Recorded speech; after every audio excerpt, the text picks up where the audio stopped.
avec vous une série que je vais intituler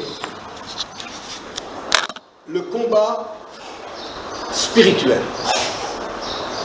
Le combat spirituel. Ma belle-mère, la chère maman de Denise, pendant de longues années, a résisté à l'informatique. Et là, tout doucement, on commence à avoir des emails, des j'aime sur Facebook, et elle commence à se réveiller à un monde qu'elle ignorait totalement. Elle l'ignorait, sachant qu'il y avait d'autres qui maîtrisaient, qui s'y connaissaient bien, qui connaissaient bien le monde de l'informatique. Et c'est comme ça dans beaucoup de domaines. C'est pas parce que tu ne maîtrises pas et tu ne comprends pas et tu ne connais pas que ça n'existe pas. C'est vrai du monde économique, dans différents domaines. C'est vrai aussi dans le monde spirituel. Il y a des gens qui ne comprennent rien au monde spirituel. Ils ne comprennent rien. L'informatique, ils maîtrisent. La politique, ils connaissent. L'économie, les sports, ils connaissent. Mais le spirituel, ils ne connaissent pas du tout ce monde. Mais ce n'est pas pour ça qu'ils ne sont pas impactés, qu'ils ne sont pas concernés sans s'en rendre compte.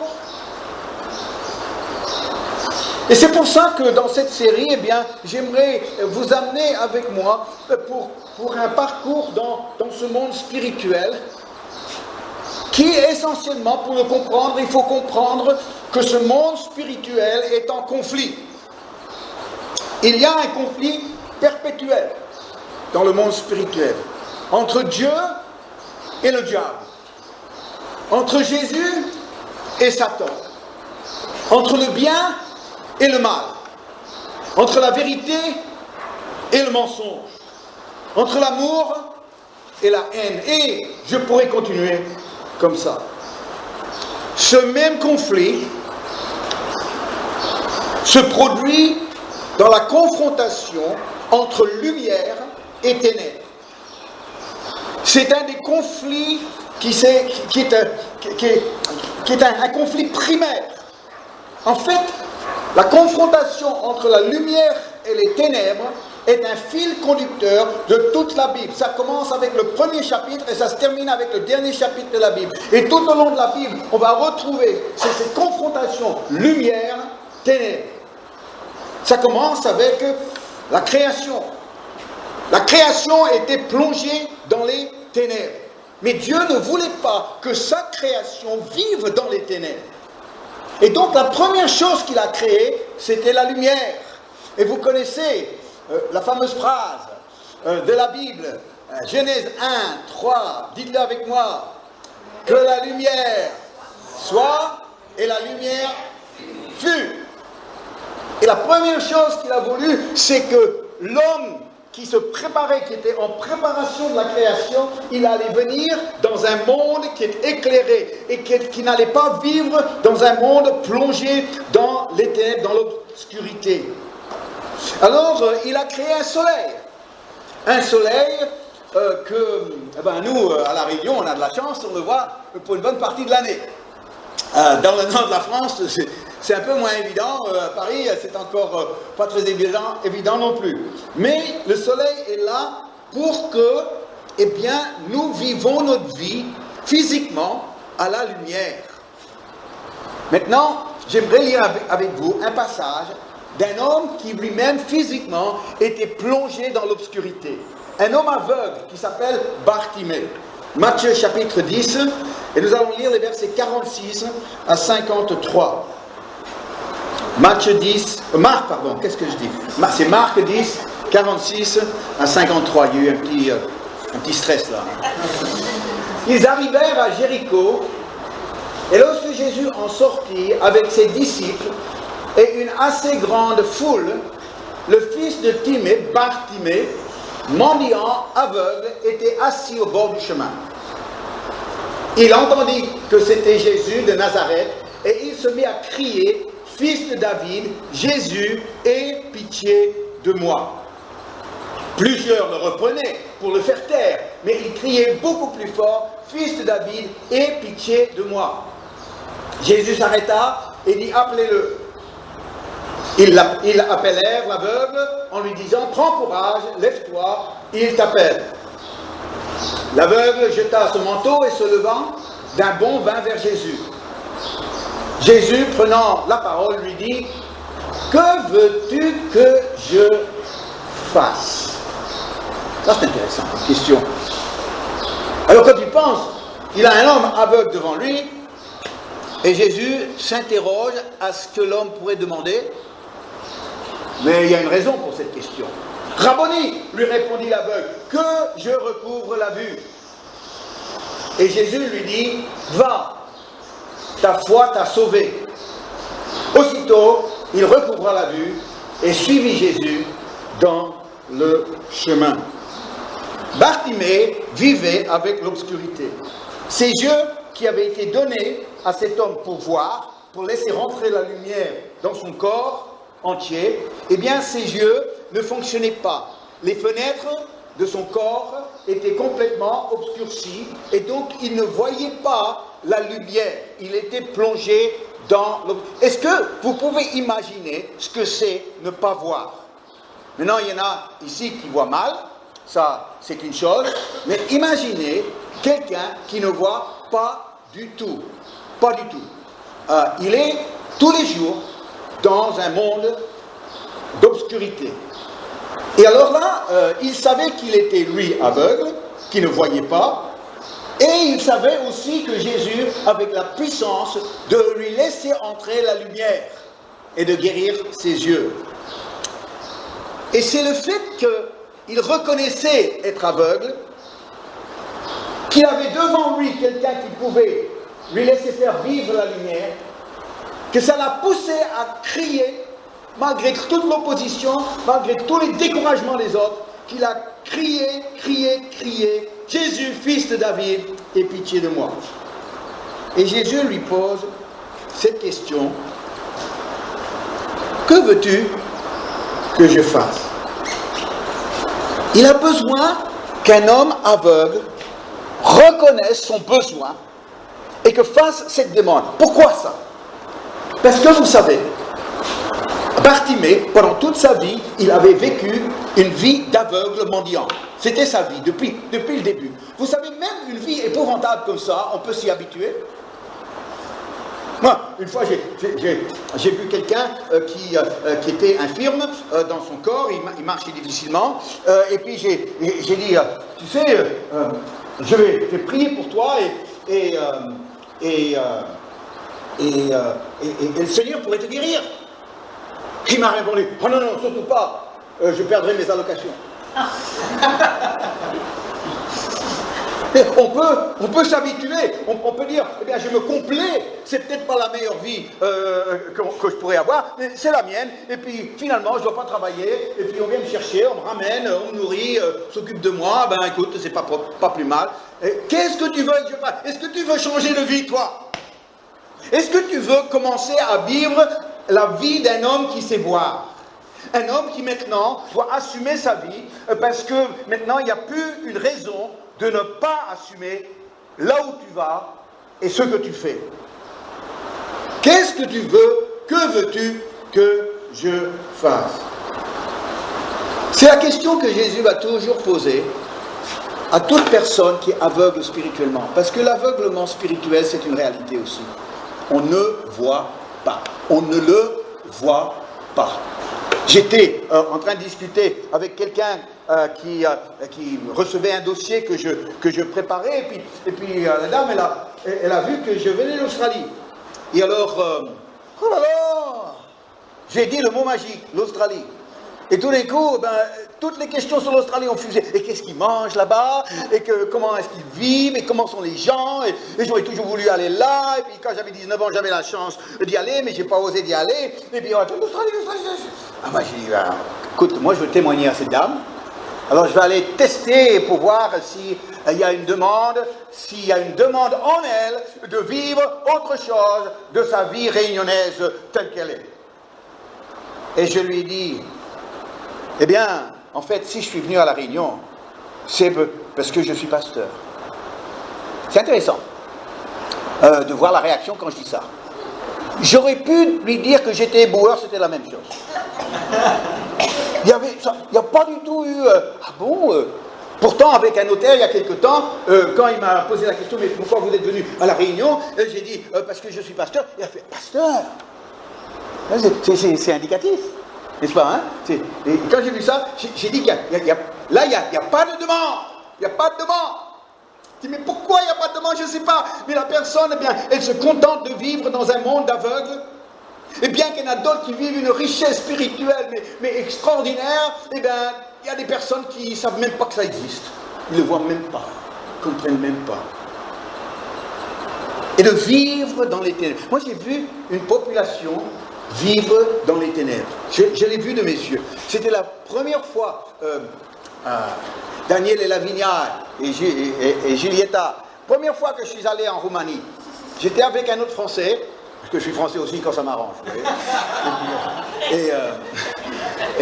Et donc, on a fait la route depuis Paris, on devait aller en Roumanie. Et puis on a traversé l'Autriche, et on a traversé l'Hongrie, et puis c'était juste après la chute de Ceausescu et les communistes, et puis on est rentré, on a quitté l'Hongrie, on a traversé la frontière pour la Roumanie, et on a traversé la grande ville frontalière en Roumanie, qui s'appelle Timișoara. Vous connaissez? Et là, eh bien, on est arrivé, il était à peu près 20h, c'était la ville plongée dans l'obscurité. C'était même pas 20h, il était plein de 19h. Et pourtant, il y avait un monde fou dans les rues qui se promenait, qui marchait, qui allait d'un endroit à un autre, qui avait des affaires à faire. C'était dans l'obscurité totale. La seule lumière qu'il y avait, c'était la lumière des voitures. Aucun éclairage public, aucun éclairage dans les maisons à l'époque. Je crois que ça a changé depuis. Et j'ai vu que ce peuple à l'époque, eh bien, avait appris à vivre dans les ténèbres, avait appris à vivre dans l'obscurité, et puis finalement, on s'y fait. C'est pas l'idéal, mais si on a quelque chose à faire, on le fait, qu'on ait de la lumière ou qu'on n'ait pas de la lumière. J'ai vu à quel point spirituellement on peut être comme ça aussi. Ou spirituellement, on ne comprend pas grand-chose, mais peu importe, on continue notre vie, on ne comprend pas ce qui nous arrive, on ne comprend pas ce qui se passe autour de nous, mais bon, finalement, c'est pas mon problème. L'homme qui est plongé dans l'obscurité spirituelle, c'est son environnement normal. Et sa vie reflète ça. Paul va nous expliquer les signes de quelqu'un qui vit dans la obscurité spirituelle. C'est Éphésiens 4, versets 17 et 18. Éphésiens 4, 17 et 18. Voici donc ce que je dis et ce que je déclare dans le Seigneur. Vous ne devez plus marcher comme les païens. Alors comment marchent les païens? Qui marchent selon la vanité de leurs pensées. Alors, la vanité de leurs pensées, les païens, regardez ce qu'il va dire. D'abord, ils ont l'intelligence obscurcie. Ça veut dire qu'ils ne comprennent pas. Ils comprennent beaucoup de choses sur beaucoup de choses. Mais sur la vie spirituelle, ils ne comprennent pas l'intelligence obscurcie. Ils sont étrangers à la vie de Dieu. Ils n'ont jamais vécu une expérience avec Dieu. Dieu ne les a jamais touchés. Ils ne sont jamais restés suffisamment longtemps pour être touchés par Dieu. Et la troisième chose, c'est à cause de l'ignorance qui est en eux, à cause de l'endurcissement de leur cœur. Ça ne veut pas dire qu'ils sont des gens méchants. Mais l'endurcissement, ça veut dire que le cœur n'est pas sensible. N'est pas sensible au spirituel. Beaucoup des chants qu'on chante, on parle de notre cœur. Je te donne mon cœur ceci, mon cœur cela. À Saint-Pierre, qu'est-ce qu'on n'a pas eu hier soir? Mon cœur. C'est vrai que c'est le cœur. Mais ici, quand il y a un durcissement du cœur, eh bien, il n'est pas sensible aux choses de Dieu. Quand je pose la question aux gens, est-ce que tu crois en Dieu? Oui, je crois en Dieu. Très bien. Est-ce que vous avez vécu une expérience avec Dieu? Non. Alors, ils croient en Dieu, mais ils n'ont pas vécu une expérience de la vie de Dieu. Ils sont étrangers à la vie de Dieu. Et donc ici, ce sont des signes de quelqu'un qui vit dans les ténèbres. L'intelligence obscurcie, il ne comprend pas, il n'a jamais vécu une expérience de Dieu dans sa vie, et qu'il est insensible au niveau de son cœur aux questions qui touchent aux choses de Dieu. Alors l'aveuglement, c'est ça, l'aveugle spirituel qui vit dans cette obscurité-là. Il ne voit pas que les autres, ce que les autres vivent. C'est ça ce qui est extraordinaire. C'est que lui, il ne comprend pas, il ne voit pas, il ne connaît pas. Il a devant lui quelqu'un qui comprend, qui connaît et qui l'a vécu. Et qui ne veut pas le savoir. Vous avez rencontré ça? C'est incroyable ça. Tu vois, c'est celui qui dit, j'ai toujours, moi, travaillé avec un crayon et un bloc, ne me parlez pas de l'informatique. Oui, sauf que il y a tout un monde que tu passes à côté là. Hein? Je ne connais pas, je ne comprends pas, je n'ai pas vécu, je me contente de ça. Je suis dans les ténèbres. Je me contente des ténèbres. Et c'est là où j'aimerais vous dire, le diable c'est un malin. C'est pour ça qu'on l'appelle le malin, parce que c'est un malin. Il est rusé. Vous savez, quand les chrétiens me disent « Ah, le diable m'attaque », je dis « Ah bon, le diable t'attaque, qu'est-ce qu'il t'a fait ?»« Ben, j'ai chopé la grippe. » Non, ça c'est pas le diable, ça c'est un virus. Non, mais franchement... Le diable m'a attaqué cette semaine. Ah bon, qu'est-ce qui s'est passé? Le diable t'a attaqué? Oui, j'ai crevé, j'allais au travail, puis j'ai eu une crevaison. Ça s'appelle la vie. Si tu as 2 crevaisons, ça s'appelle pas de chance. Si tu as 3 crevaisons le même jour, ça fait un peu beaucoup. Si tu as 4 crevaisons le même jour, le diable t'attaque. Là, non mais, trop vite. Ouais. Écoutez, le diable, il ne veut pas vous attaquer. Il veut juste vous garder aveugle, c'est tout. Il peut vous tenir dans l'aveuglement, où vous ne comprenez pas, vous ne connaissez pas et vous ne vivez rien, eh bien il est très content. Parce qu'il a, là, chaque être humain, où il veut l'avoir.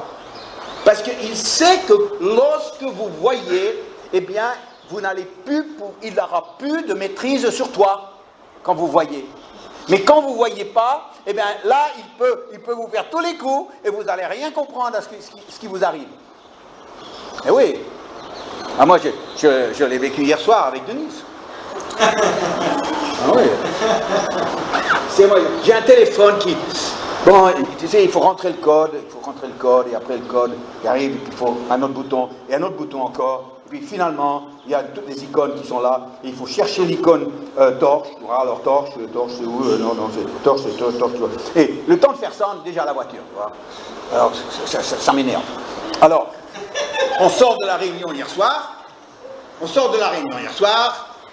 le parking est vraiment plongé dans l'obscurité, on est dans les ténèbres profondes. Alors je dis bon, il y a ma femme qui a besoin de la lumière, parce que quand il y a un trou, elle le trouve. Et donc, alors je suis tombé, la voiture elle est juste là, et ça n'a pas manqué, tout d'un coup Denise, boum, par terre, tu vois. Et s'il y avait eu de la lumière, eh ben, elle ne serait pas comme ça ce matin. Non, le diable, il ne veut pas t'attaquer pour des bricoles, le diable veut simplement te laisser aveugle, où vous ne comprenez pas, vous ne connaissez pas et vous ne vivez pas. Parce que si c'est votre cas, comme on a vu avec les païens, eh ben là, il vous a là où il veut. Ah oui, il faut de la lumière. Un des problèmes que j'ai eu quand je faisais des tournées, c'est que je dormais dans un lit différent, pas toutes les nuits, mais toutes les quelques nuits, et j'avais pas d'automatisme. Et j'étais dans la ville de Valenciennes, dans le nord, pour une série de réunions et j'étais logé dans l'appartement de l'église. L'appartement de l'église est situé dans le local des bureaux.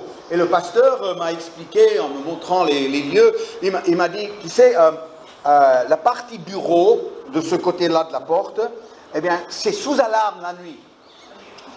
Alors surtout n'y va pas. Mais la partie appartement, là, il n'y a pas de problème, il n'y a pas d'alarme. Tu es libre toute la nuit de te balader. Je dis, bon, merci de m'avertir. Quoi. Et voilà qu'au milieu de la nuit, 2 heures du matin, j'ai ce qu'on appelle autour de France un besoin naturel.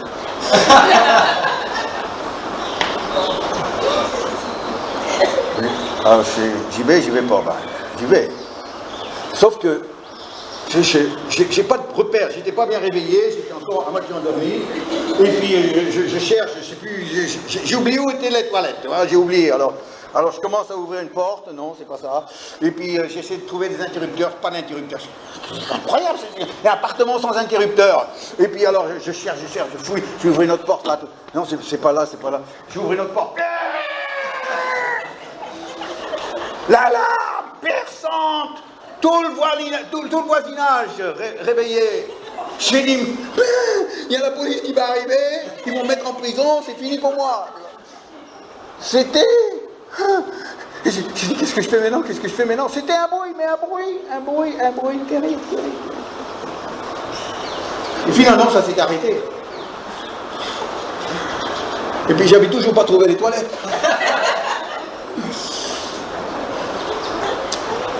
J'ai tiré une leçon de ça. Il faut repérer les interrupteurs. Quand tu ne connais pas un lieu, et tu vas passer la nuit là, repère les interrupteurs. C'est plus sûr comme ça. Parce que quand tu es dans les ténèbres, il y a toutes sortes de choses qui vont vous arriver, que vous ne maîtrisez pas, et qu'après vous allez regretter. C'est seulement lorsque tu as cette lumière de Dieu qui rentre en toi et qui chasse les ténèbres. On a chanté ce matin, chassons les ténèbres. Et c'est à partir de ce moment-là que tu vas comprendre, que tu vas connaître, que tu vas vivre la vie de Dieu. C'est la différence entre l'Ancien Testament et le Nouveau Testament. L'Ancien Testament attendait la lumière, le Nouveau Testament a reçu la lumière. L'Ancien Testament, c'est Ésaïe 9. Verset 1, une des magnifiques promesses de la venue de Jésus dans l'Ancien Testament et dans le prophète Ésaïe en particulier. Le peuple qui marchait dans les ténèbres voit une grande lumière. Sur ceux qui habitaient le pays de l'ombre de la mort, une lumière resplendit. Il parle de la venue de Jésus, des centaines d'années avant que Jésus vienne. C'est une prophétie, ça. Mais Jésus, quand il est venu, Nouveau Testament, il dit, il n'y a pas une lumière qui doit arriver, il a dit, je suis la lumière du monde. Jean 8, 12. Jean 8, 12, c'est un magnifique verset.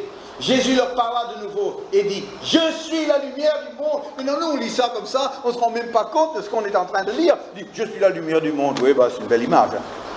Non, je suis la lumière du monde. Ce monde, spirituellement, est plongé dans l'obscurité. Ils ne comprennent rien, ils ne connaissent rien, ils ne vivent rien avec Dieu. Je suis la lumière du monde qui vous éclaire pour que vous puissiez connaître Dieu. Celui qui me suit ne marchera pas dans les ténèbres. Il y aura la lumière de la vie. Oh, le conflit spirituel nous engage, qu'on le veuille ou bien pas. On est pris dans les ténèbres et aujourd'hui la seule chance que tu as pour comprendre, pour connaître, pour vivre avec Dieu, c'est d'avoir cette lumière qui arrive jusqu'à chez toi, jusqu'à ta pensée, jusqu'à ton cœur, jusqu'à ta vie personnelle. Et là, lumière, chasser tes ténèbres, tu vas dire, maintenant je comprends. Chose que je n'avais jamais cru, chose que je n'avais jamais compris. Maintenant, je le comprends. Et parce que Jésus est venu comme la lumière du monde, le diable voit que la lumière est plus puissante que les ténèbres, eh bien, le diable va essayer de négocier avec Jésus. Il est malin, ce diable, attention. Vous savez, dans le désert, qu'est-ce qu'il a essayé de faire avec Jésus? Il a essayé de négocier avec Jésus. Tu vois, je te donne tous les royaumes les nations de cette terre. Si tu m'adores quelques minutes, personne ne verra, on est dans le désert. Je dirai rien, Jésus. Non. Hein, il s'est négocié. Et puis, quand il voit que Jésus, la lumière du monde, arrive contre les ténèbres et chasse les ténèbres, eh bien, le diable, il veut essayer de marchander avec lui. Écoute, Jésus, je sais que tu es la lumière du monde, mais moi, je te propose un petit partage, tu vois, un petit partage du peuple, 50-50, quoi. Je te les donne dimanche à mercredi, et moi, je les prends mercredi à samedi. Qu'est-ce que tu en penses? Il dit, j'ai une autre idée, il dit, Jésus, on va mettre un programmateur de lumière, comme ça, quand tu t'absentes, eh bien les gens penseront que tu es là. C'est pas mal ça. Ou bien sinon, je propose de mettre un interrupteur d'ambiance pour faire baisser la lumière. Comme ça tout le monde sera content. Il y aura de la lumière pour ceux qui veulent de la lumière, mais il n'y aura pas trop de lumière pour ceux qui ne veulent. Ou bien, tiens, j'ai une autre idée encore. On mettra un capteur de présence. Comme ça, de temps en temps, quand tu passes, la lumière brillera et après s'éteindra. L'apôtre Paul, face à ces ruses, eh bien, il crie haut et fort, il n'y a pas de communion entre la lumière et les ténèbres. En 2 Corinthiens 6, 14, je ne sais pas si je l'avais noté, il n'y a pas de communion, il n'y a pas de communion, il n'y a pas de communion, il n'y a qu'a-t-il de commun entre la lumière? Il n'y a rien. On ne peut pas mettre Dieu et le diable ensemble. On ne peut pas mettre Jésus et Satan ensemble. On ne peut pas mettre le bien et le mal ensemble. Il ne peut pas marchander, pas de compromission, pas d'arrangement. L'apôtre Jean crie, le Fils de Dieu a paru afin de détruire les œuvres du diable, pas de les ménager, les détruire. Au ciel, il n'y aura plus de ténèbres. Il n'y aura même plus de soleil parce que la lumière du Fils de Dieu va éclairer le ciel. Alléluia. Il n'y aura plus de nuit, plus de mort, plus de larmes. Au ciel, il n'y aura plus de méchanceté, plus de haine, plus de bombes, plus de missiles, plus de menteurs, plus de pédophiles, plus de casseurs, plus d'arrogants, plus d'adultères, plus de moqueurs, plus d'incrédules. Oh Seigneur, prends-moi maintenant. La lumière régnera. Le mal sera définitivement vaincu. Et le diable, prince des ténèbres, que va-t-il devenir? Eh bien, il va bouillir dans un lac de feu, comme une patate dans l'huile. Il va bouillir, ce diable.